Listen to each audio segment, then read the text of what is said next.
Kedah Rubber City dapat pelaburan dari syarikat gergasi tayar dari China dengan pelaburan 2.6 bilion dalam tempoh 15 tahun. KRC ni status dia sama macam Kulim High Tech Park lah. Projek persekutuan dibangunkan atas tanah kerajaan negeri.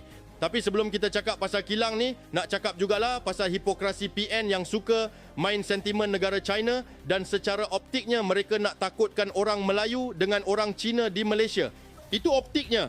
Itu cara mereka cucuk sentimen supaya orang Melayu takut. Kita masih ingat ucapan Sanusi masa kempen, negeri ini orang nak ambil dah. Negeri ini orang nak ambil dah. Dan semua orang faham siapa orang itu.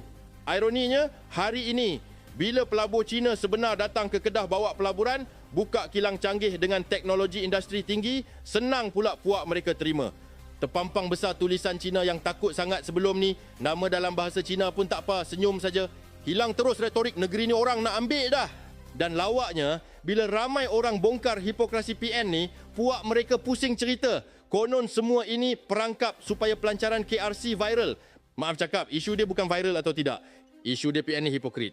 Dan kalau kita buka satu lagi bab hipokrasi di Kelantan, perlombongan emas pun diberi kepada syarikat negara Cina. Nampak tak? Itulah mainan politik kaum puak mereka. Cina ni hanya bahaya dalam ceramah politik mereka, tapi okey, bila syarikat Cina labur di negeri, mereka perintah. Projek KRC ini memang besar dan akan jadi hub tayar termaju Asia Tenggara. Jadi apa yang kita nampak dari sini, pelaburan itu baik untuk ekonomi. Yang buruk ialah retorik. Kerana akhirnya rakyat boleh nampak yang dilaungkan PN selama ini hanya untuk periuk nasib politik mereka. Satu-satu kita nampak dah sekarang. Itulah nama dia pulang paku keras, berubahlah.